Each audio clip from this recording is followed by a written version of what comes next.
Bénissons le Seigneur pour l'occasion formidable, favorable qu'il nous accorde pour nous retrouver autour de sa parole et principalement partager sa parole. Et nous sommes dans la joie que malgré tout et contre tout, le Seigneur nous accorde la possibilité de continuer et d'évoluer avec notre sujet de l'année, de l'émergence. Parce que dans le temps, dans l'espace et dans les conditions que nous traversons, rien ne peut empêcher au Seigneur de te sortir du lot et de te faire progresser sur la voie qu'il a déjà préparée pour toi. Nous avons vu et nous avons parlé de plusieurs aspects de l'émergence. L'émergence à partir de l'ordonnance de Dieu. Dieu ordonne que tu sortes de là où tu es et tu sors aussi. Et je suis sûr qu'il a déjà ordonné en ce qui te concerne. Aujourd'hui, nous allons voir un autre aspect de l'ordonnance et nous parlerons de l'ordonnance que Dieu nous accorde par la mission. L'ordonnance par la mission. Déjà, quand Dieu t'envoie en mission, il te sort du lot. Il te distingue des autres. Et celui qui est en mission, il est toujours différent de celui qui est tranquille, assis quelque part. C'est comme ça qu'on peut voir l'apôtre Paul en mission a ouvert 30 églises en Asie par rapport à tous les autres apôtres concentrés à Jérusalem. Donc quand tu es en mission, tu dois nécessairement sortir du lot. Mais nous n'allons pas parler de Paul, nous allons parler de Philippe. Et nous allons lire dans les Actes des Apôtres, chapitre 8. Actes des Apôtres, chapitre 8, nous lisons à partir du verset 26. Et nous allons aller jusqu'au verset 40e. Ça doit être la fin de ce chapitre-là. Cette exhortation de ce soir est mélangée des aspects prophétiques. Et je suis sûr que tu vas saisir ce qui te concerne parce que Dieu parle tantôt d'une manière, tantôt d'une autre. Dans le temps, il parlait par son Fils. Maintenant, il nous parle pas plutôt. Maintenant, il nous parle par son Fils, mais il nous parle de plusieurs manières. Depuis que le Saint-Esprit a été envoyé, libéré sur toute chair, l'Esprit de Dieu nous pousse à parler de Dieu d'une manière ou d'une autre. Le passage nous dit ceci, Actes des Apôtres, chapitre 8, versets 26 à 40. J'ai la version second 21, il est écrit ceci. Un ange du Seigneur s'adressa à Philippe en disant, « Lève-toi et va en direction du sud, sur le chemin qui descend de Jérusalem à Gaza. Celui qui est désert. » Il se leva et partit. Or, un eunuque éthiopien, haut fonctionnaire de Candace, la reine d'Éthiopie, et administrateur de tous ses trésors, était venu à Jérusalem pour adorer. Il repartait assis sur son char et lisait le prophète Ésaïe. L'Esprit dit à Philippe, « Avance et approche-toi de ce char. » Philippe accourut et entendit l'Éthiopien lire le prophète Ésaïe. Il lui dit, « Comprends-tu ce que tu lis ?» L'homme répondit, « Comment le comprendrais-je si personne ne me l'explique ?» Et il invita Philippe à monter, à s'asseoir avec lui. Le passage de l'écriture qu'il lisait était celui-ci. Il a été conduit comme une brebis à l'abattoir, et pareil à un agneau muet devant celui qui le tond, il n'ouvrit pas la bouche. Dans son humiliation, la justice lui a été refusée, et sa génération, qui en parlera? En effet, sa vie a été supprimée de la terre. L'eunuque dit à Philippe, « Je t'en prie, à propos de qui le prophète dit-il cela? Est-ce à propos de lui-même ou de quelqu'un d'autre ?» Alors Philippe prit la parole et partant de ce passage de l'Écriture, il lui annonça la bonne nouvelle de Jésus. Comme ils continuaient leur chemin, ils arrivèrent à un point d'eau. L'eunuque dit, « Voici de l'eau, qu'est-ce qui empêche que je sois baptisé ?» Philippe dit, si tu crois de tout cœur, de tout ton cœur, cela est possible. L'eunuque répondit, je crois que Jésus est le Fils de Dieu. Et il fit arrêter le char. Philippe et l'eunuque descendirent tous les deux dans l'eau et Philippe baptisa l'eunuque. Quand ils furent sortis de l'eau, l'Esprit du Seigneur enleva Philippe et l'eunuque ne le vit plus. Il poursuivit sa route tout joyeux. Philippe se retrouva dans Azote. Puis il alla jusqu'à Césarée en évangélisant toutes les villes par lesquelles il passait. Quelqu'un peut se joindre à moi pour dire Amen. Pour dire Amen très très bien, parce que ce texte contient les paroles que Dieu veut adresser dans ta vie ce soir. L'émergence par la mission. Bien-aimé dans le Seigneur, si un jour Dieu t'appelle à faire quelque chose pour lui, cette chose-là ne te laissera pas inaperçue. Tu sortiras du lot et ce que tu feras pour lui sera connu dans le ciel, sur la terre. Et ce que tu feras pour lui te vaudra un jour une récompense. Parce que l'on ne fait jamais rien pour rien auprès de Dieu. Ce que l'on fait mérite une récompense.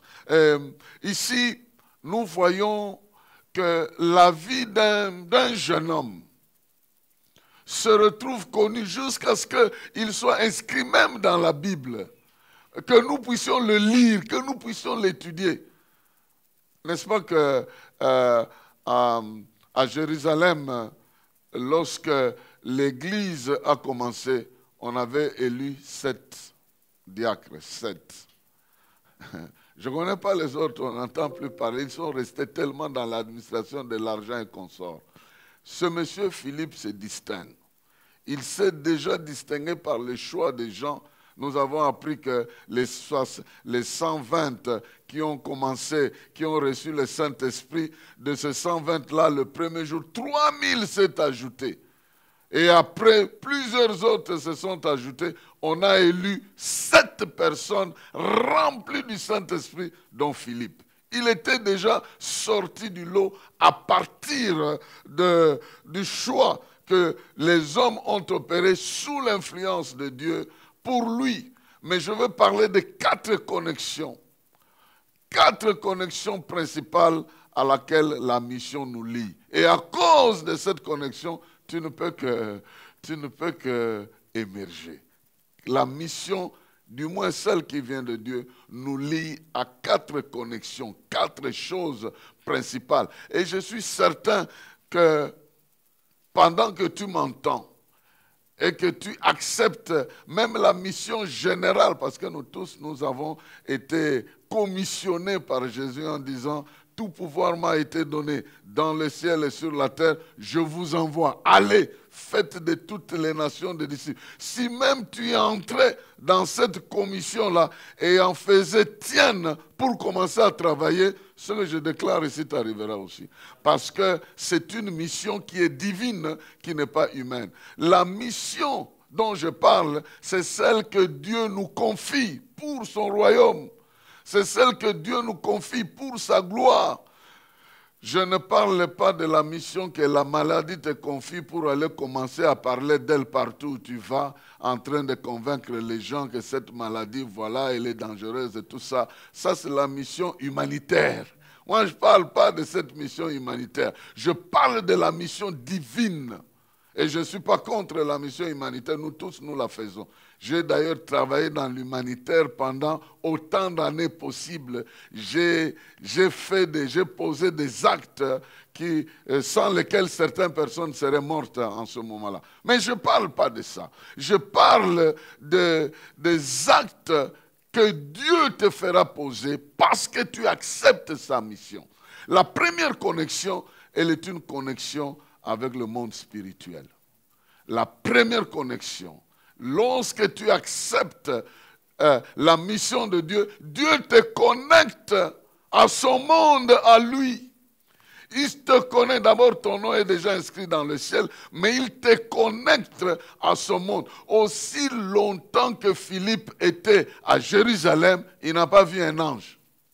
Aussi longtemps qu'il était à Jérusalem, il était tranquille en train de servir dans l'église. Il n'a pas vu un ange venir lui parler. Mais quand il a quitté Jérusalem, l'Esprit l'a conduit sur Samarie. Il a prêché en Samarie. Il a converti les gens. La puissance de Dieu s'est manifestée en Samarie. Maintenant qu'il a terminé la mission qu'il s'était mise lui-même dans la tête. Parce qu'en réalité, la première mission vers Samarie était une mission de débandade. Il y avait persécution à Jérusalem et les gens commençaient à fuir. Donc Philippe était en fait en train de fuir. Il était en train de fuir, mais en fuyant, il évangélisait partout, il passait en fuyant. Mais après avoir fui, après avoir fini l'évangélisation en Samarie, où il a même fait convertir un certain Simon le magicien, il a démontré que le royaume de Dieu était plus grand que le royaume des ténèbres. Il a fait des miracles. Il a fini un peu sa vision qu'il avait de sa vie et de la mission qu'il avait. Il était comme fin mandat selon que lui-même s'était proposé. C'est maintenant que commence la mission de Dieu. Proprement dite, la Bible dit, l'ange de l'Éternel lui apparut. Oh, bien-aimé dans le Seigneur, je prie que tu serves Dieu comme tu penses. Mais chaque fois que ça sera Dieu qui pense que tu le serves, que tu sois connecté. Que tu sois connecté aux réalités spirituelles. Le jeune Jacob était en train de fuir son frère. Il a dormi quelque part et il a vu le ciel ouvert et les anges en train de monter et de descendre. Il dit, certainement Dieu était ici, je le savais. Il a pris conscience. Il était connecté avec le ciel quand il s'est reposé. Il a fui tellement loin son grand frère. Il s'est dit, à partir d'ici à Rozwangate, Nalala quand même. Il était fatigué. Sa fuite s'était arrêtée d'abord là-bas et le ciel s'ouvre. Bien-aimé, il n'est pas interdit de faire pour Dieu ce que tu penses. Mais il n'est pas aussi interdit à Dieu de te faire faire ce qu'il pense. Ce que tu fais pour lui ne l'arrêtera pas à te faire faire ce qu'il pense. Voilà pourquoi c'est normal de travailler pour Dieu, de chanter, de prier, d'intercéder. Mais il y a des moments où Dieu va te confier certaines choses particulières qui n'ont rien à voir avec ce que tu as à faire d'habitude. Qu'il en soit ainsi. Qu'il t'arrive des moments où Dieu t'inspire pour faire quelque chose de particulier. Il ne va pas t'arrêter de faire ce que tu as l'habitude de faire, mais il viendra te donner un mandat supplémentaire à ce qui est d'habitude, à ce que tu fais habituellement. Et lorsque ce moment était arrivé pour Philippe, la Bible nous dit, un ange est arrivé pour nous dire, va vers le sud. Bon, vous allez me dire, mais il était déjà rempli du Saint-Esprit. Il était déjà rempli du Saint-Esprit et il prêchait, il faisait des miracles, pas avec un ange, mais avec le Saint-Esprit. Mais si je dis qu'il y a eu une connexion particulière, c'est parce qu'il commençait à voir maintenant le monde spirituel. C'est de ça que je suis en train de parler. Dieu va t'ouvrir les yeux. Tu ne vas pas simplement parler en langue, mais il y aura des réalités spirituelles que tu vas voir pour élargir ton espace. Pour que tu ne sois pas simplement quelqu'un qui parle par la foi, tu peux aussi parler par la vue. La vue des choses célestes, la vue de ces choses-là. Les choses que les yeux des gens n'ont pas l'habitude de voir, les choses que les oreilles des gens n'ont pas l'habitude d'entendre. Dieu te permettra de commencer à entendre et de commencer à voir. Tu ne peux pas rester toujours au même niveau où tu es. Même si tu es avancé dans le service de Dieu, Dieu veut te élever davantage en t'ouvrant les yeux spirituels pour que tu commences à voir certaines choses, pour que tu commences à entendre certaines choses qui vont au-delà de là où tu as l'habitude de servir. Lorsque Dieu a prévu que l'évangile doit venir en Afrique, il a utilisé un Éthiopien. Ici, nous sommes dans l'histoire. Quelqu'un de très haut rang qui revenait de Jérusalem, il est allé adorer là-bas. Il rentrait. Malgré qu'il soit parti adorer, il ne connaissait pas celui qu'il est allé adorer. Il ne le connaissait pas. Il avait des moyens, il a acheté une grosse Bible. En ce moment-là, le Nouveau Testament n'existait pas encore. Nous sommes encore avec l'Ancien Testament. À cause de la connexion avec le monde spirituel, Philippe est entré dans le plan de Dieu et dans le programme de Dieu. Il savait où se trouvait l'intérêt de Dieu en ce moment-là. Ça ne se trouvait pas à Samarie. Si c'était comme l'un d'entre nous, après avoir évangélisé Samarie, même Simon le magicien converti, il allait commencer à faire des tours un peu dans la maison de ceux-là qui étaient guéris. Ah, toi tu avais la lèpre, hein, mais Dieu m'a utilisé puissamment, tu vois, maintenant tu es guéri. Il allait commencer à faire le tour pour récupérer un peu les la joie, tout ce que ça fait là, en se vantant de tout ce qui s'est passé. Non, Dieu l'a changé. Dieu lui a ouvert la porte. Va!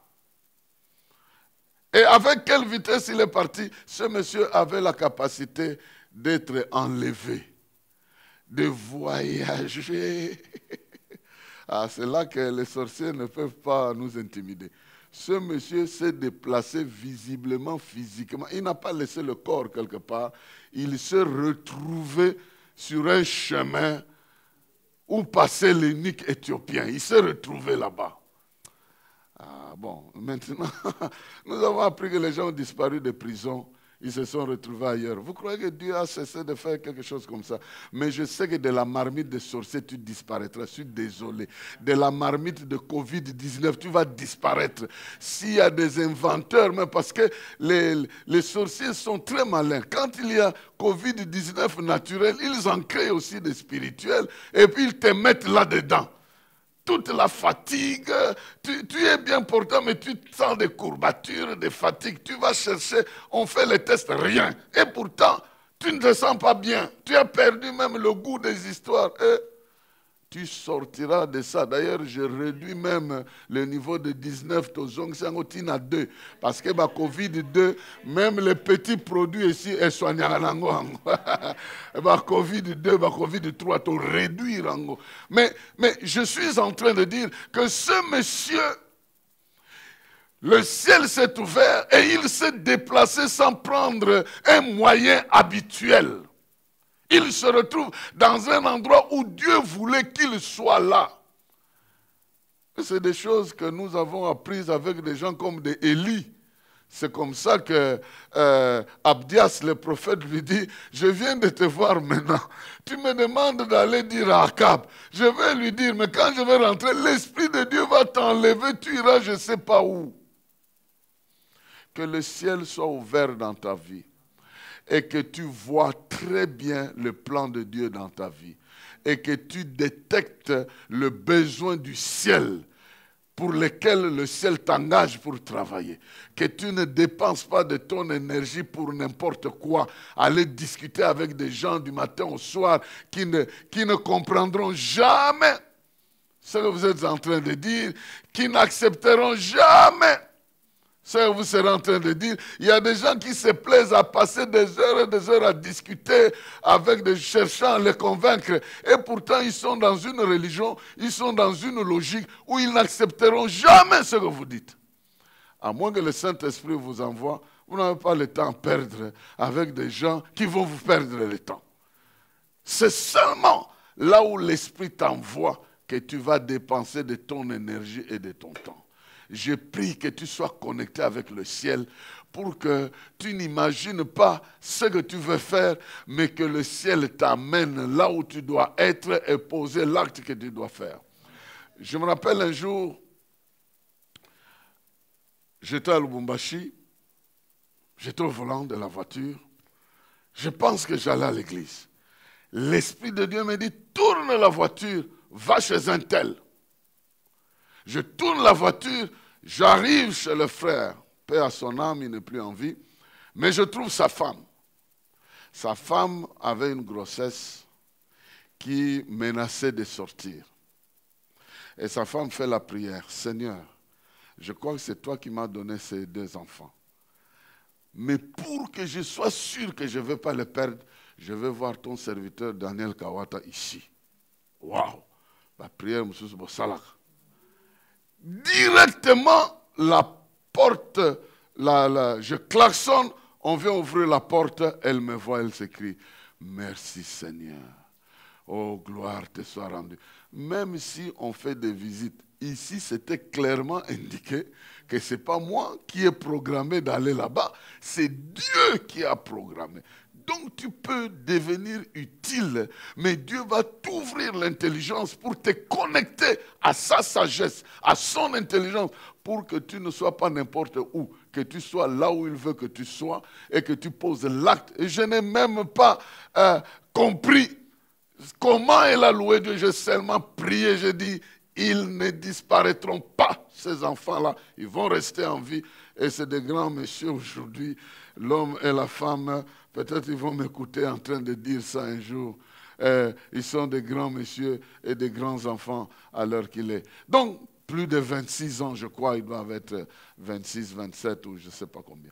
Alors, c'est un exemple pour vous dire que Dieu va vous utiliser d'une manière que vous n'attendez pas. Mais soyez dans votre champ.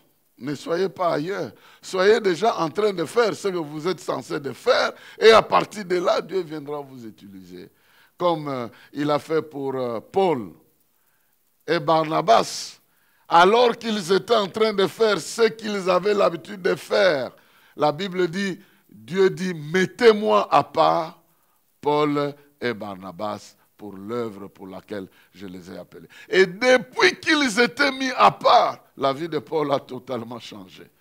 Parce qu'il est entré dans la mission. Il est entré dans la mission et Dieu a fait pour lui de grandes choses. Bien-aimé dans le Seigneur te connectera à quelque chose de particulier, mais il t'ouvrira l'intelligence, la compréhension. Tu goûteras à son omniscience, à son omnipotence, à son omniprésence. Quelque chose va se passer entre toi et lui et tu verras que la dimension de ta vie ne sera pas comme d'habitude parce qu'il est en train de t'émerger. Deuxième connexion. La deuxième connexion, c'est, imaginez-vous Philippe. Est-ce que Philippe avait déjà vu un char quelque part? Mais je crois que Philippe a poussé Masolo. Ça, c'est moi qui pense. À cause de cette mission, il est allé s'asseoir là où était un conseiller financier spécial de la reine. Donc, il était protégé, même si on ne le dit pas. Il y avait des gens, des gardes du corps. Il n'était pas seul. Il y avait un convoi devant, un convoi derrière, et il y avait des gens. Et lui, avec l'aide du Saint-Esprit, il s'approche du char sans que personne ne l'empêche. Et par sur quoi il monte sur le char. Tu seras avec les grands. Il s'est assis sur le char. Et sur le char, il n'était pas en train de contempler quoi que ce soit. Il était en train de communiquer Jésus-Christ. Il était en train de révéler Jésus. Et la Bible dit qu'ils ont fait une distance jusqu'au niveau où ils ont vu de l'eau. Mais à quelle distance il est monté, jusqu'où ils sont allés pour qu'ils voient de l'eau, on ne connaît pas. Mais il était sur le char. Est-ce que tu sais que Dieu va te faire asseoir avec des gens importants que tu penses importants, parce que toi, tu as quelque chose d'important pour les gens importants. Ah, je suis en train de bénir la vie de quelqu'un pour que ton évangélisation ne s'arrête pas simplement au cireur de ma tétée ou de je ne sais pas quoi, mais qu'un jour tu entres chez un ministre, tu dis « Excellence, Dieu m'a révélé quelque chose pour toi, j'aimerais prier pour toi. » Et il s'agenouille, tu pries pour lui, tu tardes un peu sur sa tête là pour montrer que tu bénis sa vie de manière particulière. Je suis en train de dire que quelqu'un arrivera à ça, quelqu'un passera par là. Et si tu sers le Dieu qui est déjà très haut élevé, comment il ne va pas te faire asseoir sur les chars? Tu vas t'asseoir sur les chars. Bon, aujourd'hui, ce n'est pas des chars, tu resteras derrière la voiture. Derrière la voiture, et jusqu'à ce qu'on t'amène chez son excellence. Et on te fait entrer. Évangéliste, bon, il y a des farceurs, mais toi tu n'es pas farceur. Il y a des prophètes, mais toi tu n'es pas celui-là. Toi tu seras celui spécialement mandaté par Dieu, authentique. Oh, tu entres comme ça. Et Dieu te fait faire des choses que toi-même tu n'as jamais imaginées. Monte sur le char, il est monté. Est-ce que tu comprends ce que tu es en train de lire? Mais comment comprendrais-je? C'est la même logique avec Joseph. Trouvez-vous quelqu'un de très intelligent pour qu'il gère ces biens-là parce que le rêve que Dieu a donné. Où trouverons-nous encore quelqu'un? Dieu mettra dans ta tête la vie de quelqu'un, tu iras lui expliquer ça et à partir de là, il te laisse la porte ouverte pour faire quelque chose. Il y a un engagement qui va se faire dans ta vie, pas par la voie de je viens très respectueusement auprès de votre très haute responsabilité. Non! Ça ne viendra pas par cette voie-là. Ça viendra par voie de révélation où la connexion va se faire et tu entres là, immédiatement tu commences à travailler. À la sortie, plus de taxis, on vient te déposer. Maintenant, les autres bailleurs, les autres plutôt locataires te voient. Les lois sont une taxi, on a on commencera de jusqu'à ce que tu te joueras toi-même, c'est-à-dire tu retourneras toi-même. Je suis en train de déclarer ça parce que ça va arriver dans la vie de quelqu'un. Du fait que tu te places dans la mission de Dieu, Dieu t'ouvrira des portes où tu iras annoncer des choses que les gens n'ont pas entendues, des choses qui répondent aux besoins des gens qu'on n'a pas l'habitude de consulter. Des gens qu'on n'a pas l'habitude d'approcher, mais que Dieu trouvera une issue pour toi, pour l'approcher, afin que quelque chose arrive dans ta vie et dans la vie de celui-là. Joseph n'a jamais signé l'audience pour Pharaon, mais la porte lui a été ouverte pour quelque chose qu'il a fait, non pas chez Potiphar, en prison. Pour quelque chose qu'il a fait dans un état de prisonnier, ça le sort de là. Simplement parce qu'il avait une mission. Il avait une mission. La prison ne peut pas te retenir dans cette mission. Potiphar ne peut pas te retenir dans cette mission. Samarie ne te retiendra pas dans cette mission. Dieu t'ouvrira la porte. Tu vas t'asseoir avec l'Éthiopien en train de parler, de lui expliquer. Imaginez-vous en train d'aller aussi. Et l'eau, Dieu a retardé que l'eau soit un peu plus tard. Comme ça, le monsieur là, pour sa première fois, Amata quand même Nachar. Amata Nachar. Amata Nachar. Qu'est-ce que tu crois? Les gardes-corps t'ouvrent la porte. Moi, le premier jour, je ne savais pas que les Blancs aussi étaient des taximens. Le premier jour, je suis arrivé dans un pays où j'ai pris un taxi conduit par les Blancs. Je me suis vu comme si, moi, dans ma petite grade, comme un ange. Parce que naturel. J'étais simplement complexé pour rien. Et pourtant, les choses, c'est parce que je vivais dans un pays où je ne voyais pas ces choses-là. Il y a des choses qui t'étonnent aujourd'hui qui ne devaient pas t'étonner.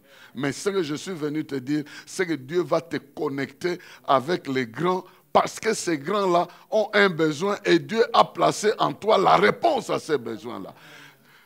Vous savez que cette réponse peut être simplement la capacité de réparer un ordinateur. Cette réponse peut être matérielle, mais Dieu va t'introduire afin que le spirituel puisse être transféré. Est-ce que vous avez déjà vu le général Naaman aller consulter Élisée? Pourquoi? Parce que dans sa maison, il y avait une petite fille qui était récupérée de la guerre. Elle travaillait à la maison, mais elle était en connexion. Elle connaissait quelqu'un qui devait résoudre le problème du patron. Que Dieu te donne la connaissance qu'il faut. Et que tu sortes du lot avec cette connaissance-là. Et que tu voies des chars sans que tu aies peur, que tu t'approches de ces chars et que tu apportes la solution. Dieu te révélera ce qui se passe dans la vie des gens que tu ne connaissais pas, qui sont très haut placés, et Dieu fera de sorte que même alors que les gens ne les approchent pas, mais parce que Dieu a mis en toi la solution pour ces gens, les portes vont s'ouvrir. Je le déclare au nom de Jésus-Christ. Il y a des gens qui sont allés, qui ont échoué parce qu'ils sont allés dans leur propre compte. Mais toi, tu y vas pour le compte de Dieu et tu ne restes pas pour prendre l'adresse. Donne-moi un peu l'adresse, comme ça peut-être si je viens en Éthiopie, je vais te voir. Rien. La Bible dit, immédiatement après avoir baptisé l'Éthiopien, l'Esprit l'a enlevé. L'Esprit l'a enlevé parce qu'il n'y a pas d'intérêt personnel. C'est l'intérêt de Dieu seulement qui est mentionné là-bas. Bien-aimés dans le Seigneur, troisième connexion. Philippe, à cause de ça, j'avais déjà commencé à parler, il était connecté au mystère. Une vie mystérieuse. Franchement parlant, il y a des endroits où on se pose la question. La Bible dit qu'il était enlevé, il s'est retrouvé à Azote. Il s'est retrouvé dans une ville, enlevé physiquement. Je reprends ça. Si Dieu te donne la vision, il te donnera la provision. Dans sa provision, il y a des mystères. Dans sa provision, il y a des choses inexplicables. Dans sa provision, il y a des choses mystérieuses qui peuvent t'arriver parce que tu es au service de Dieu. D'abord, on te fera la guerre, on ne te vaincra pas. Tu vas mystérieusement échapper au danger. De deux, tu vas mystérieusement échapper des mains de tes adversaires. De trois, tu vas mystérieusement résoudre des problèmes qui te dépassent toi-même. Simplement parce que tu es dans une sorte de mystère. En travaillant pour Dieu, tous ceux qui ont travaillé pour Dieu se sont rendus compte que lorsqu'il y a des blocages, des difficultés, Dieu mystérieusement intervient en leur faveur. Donc il y a un quota de miracles, de mystères qui doivent t'accompagner parce que tu travailles pour celui-là. Pour celui-là qui t'a appelé. L'apôtre Paul nous donne l'exemple au chapitre 26 et 27 des Actes des Apôtres. Il échappe à un danger, un accident mortel de bateau qui se fracasse. Il échappe à cela. Il entre dans l'île appelée Malte. Dans cette île-là, il n'était pas seul. Il était accompagné d'environ 357 passagers. Vous savez, ces 357 passagers ont perdu tous leurs biens dans cet accident-là. Mais ils étaient nourris. À cause de quoi? À cause de Paul. Paul a guéri le papa du riche de cette île-là. Et le papa le riche là de cette île a pourvu aux besoins des 367 personnes qui étaient là en leur donnant la nourriture de plus d'une semaine. Si chacun devait consommer $10 par jour, donc vous prenez 367 par 10, vous avez 3570 $ qu'ils dépensaient. Ils ont fait une semaine là-bas, il leur a donné la provision de 3 semaines. Calculez un peu de l'argent qui a été dépensé par un simple miracle. Si Dieu peut te connecter avec des mystères, est-ce que tu sais que l'argent peut sortir de la bouche du poisson? Tu ne le sais pas. Tu ne sais pas comment Dieu va intervenir dans tes problèmes financiers. Tu ne sais pas. Mais tu es un candidat au mystère. C'est ça que je peux te dire. Donc Dieu va résoudre tes problèmes de manière mystérieuse. Il ne faut jamais faire de calcul avec Dieu. Il faut plutôt lui laisser la possibilité et lui confesser la foi. Il dit ici, je ne sais pas comment tu vas t'en sortir, mais tu t'en sortiras parce que tu n'es jamais bloqué par qui que ce soit. Je m'attends seulement à toi. Bien-aimé dans le Seigneur, accepter la mission. Il y en a plusieurs qui n'ont jamais accepté la mission que Dieu leur a donnée. Simplement, ils trouvent des justifications. Comment je vais aller là-bas? Imaginez-vous si une idée avait transpercé Philippe pour dire, maintenant il faut aller à Azote. Il dit, ah, mon Sika. Non, il s'est mis à la disposition, paf, il se retrouve à cet endroit-là. Vraiment que Dieu te bénisse. Que Dieu fasse de toi un sujet de ces mystères. Dieu n'a pas laissé ces histoires dans l'Ancien Testament pour voir les gens résoudre le problème mystérieusement. Il est le même Dieu aujourd'hui. Si quelque chose te complique dans la mission, c'est sûr qu'il va intervenir en ta faveur de manière particulière. Tu seras avec des anges, tu seras avec des gens qui vont te sortir des blocages. Tu vas marcher avec ceux-là qui vont faire de sorte que dans les milieux dangereux où tu te trouves, le Dieu qui connaît les dangers te sorte de ces dangers-là. Rien que parce que tu es dans un milieu où tu ne sais pas gérer le pouvoir.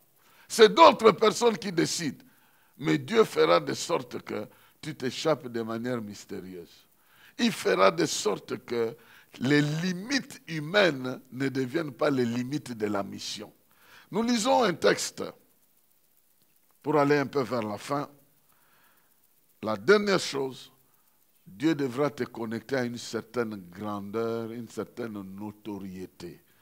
Il ne faudra pas que tu sois vagabond seulement. Ah, vous savez, j'étais à Massina, hein, j'ai fait, il y a un miracle que Dieu a fait là-bas. Après, Tokei, Malemankulu, Dieu a travaillé là-bas. Je suis arrivé à Kabega, moi, non? Il faut qu'il y ait un moment donné, là où tu vis. Là où tu vis, là, les gens comprennent que tu n'es pas non plus n'importe qui.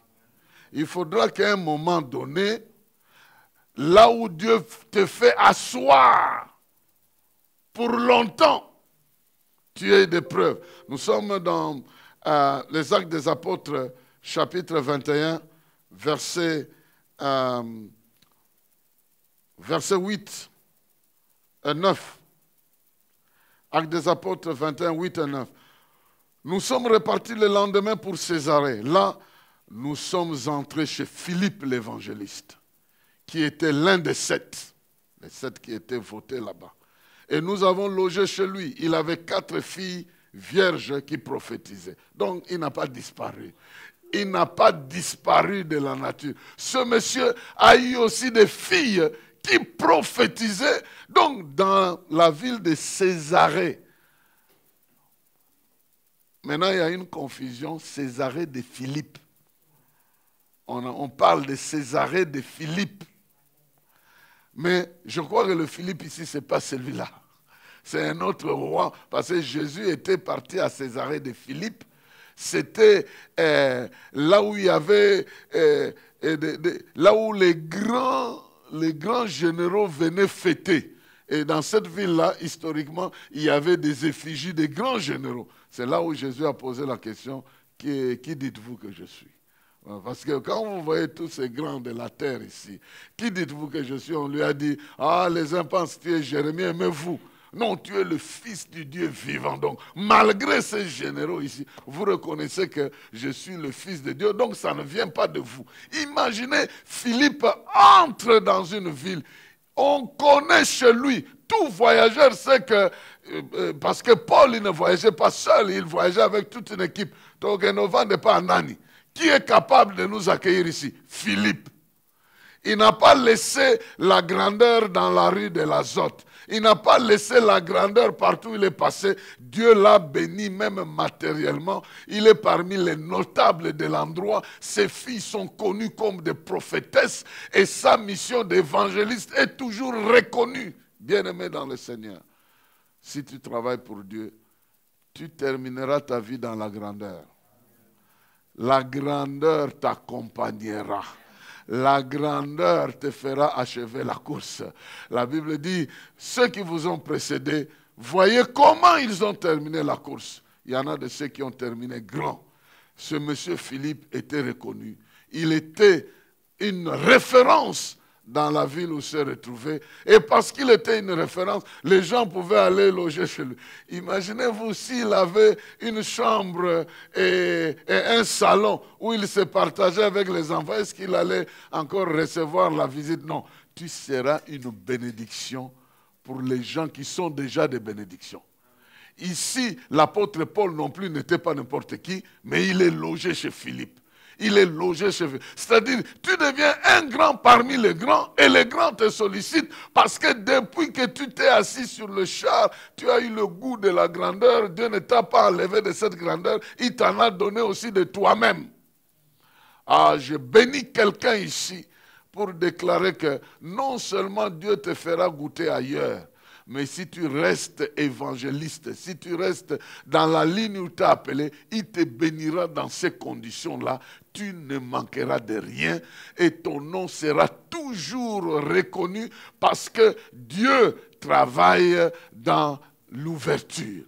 Il ne travaille pas en cachette, il fait des choses visiblement. Il fait des choses ouvertement, il fait des choses légalement, il fait des choses publiquement. Tu seras publiquement béni, légalement béni, officiellement établi et ta notoriété sera connue de tous parce que Dieu te connecte à la grandeur. La mission que tu as est connectée à la grandeur. Il y avait 7 diacres, on n'entend pas parler d'eux. Celui-ci n'était même pas un apôtre au départ. Il était un simple diacre, il est devenu évangéliste. Bien-aimé dans le Seigneur, je suis venu parler à quelqu'un aujourd'hui pour lui dire que tu peux émerger en acceptant d'entrer dans la moisson, en acceptant d'entrer dans la mission.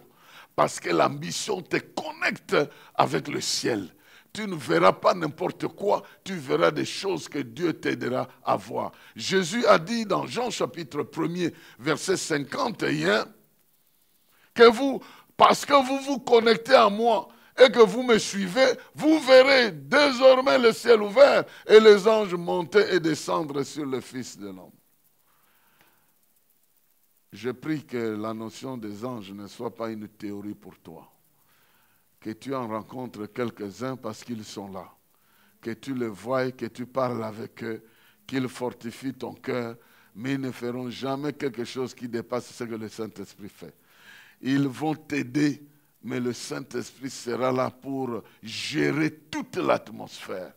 Mais il va aussi te connecter avec des tâches particulières qui feront que tu ne passes pas le temps pour rien. Il te fera connecter avec des gens qui ont des besoins particuliers et pour lesquels il a mis des dons particuliers dans ta vie. Je connais quelqu'un qui est arrivé dans la maison d'une grande personne simplement parce qu'il avait les dons de guérison. Il a guéri l'enfant d'un homme. Et cet homme-là avait beaucoup de moyens. Il a libéré ce moyen pour construire l'église de ce monsieur-là. Bien-aimé dans le Seigneur, l'apôtre Paul a nourri toute une population qui voyageait avec lui. Même parmi ces gens-là, il y avait des gens qui ne croyaient pas. Mais ils ont bénéficié de la foi de l'apôtre Paul. Qu'il en soit ainsi, que Dieu puisse faire de toi une source de bénédiction en te connectant avec ceux-là qui ont tout, mais qui manquent ce que Dieu a placé en toi. Tu n'es pas vide. N'envie pas les gens. Tu peux sortir l'argent du poisson. Tu peux sortir l'eau du rocher. Tu peux faire quelque chose, Dieu peut te faire faire quelque chose parce que tu es dans sa mission. Non seulement cela, mais sache que ta vie avec Dieu portera une portion de mystère que toi-même tu ne comprendras pas.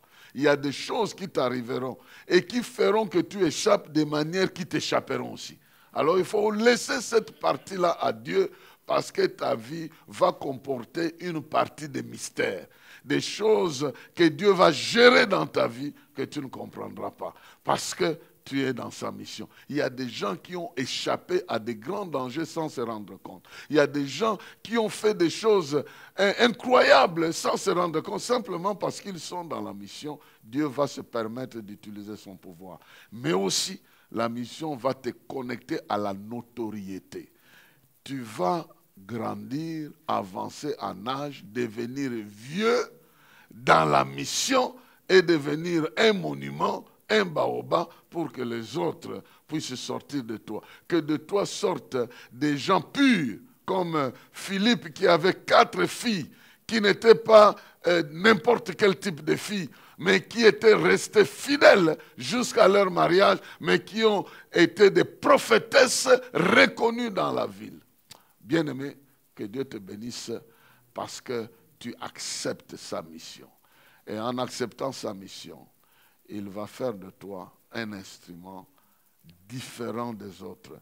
Car il y a toujours une différence, nous dit Malachi, une différence entre ceux qui servent le Seigneur et ceux qui ne le servent pas.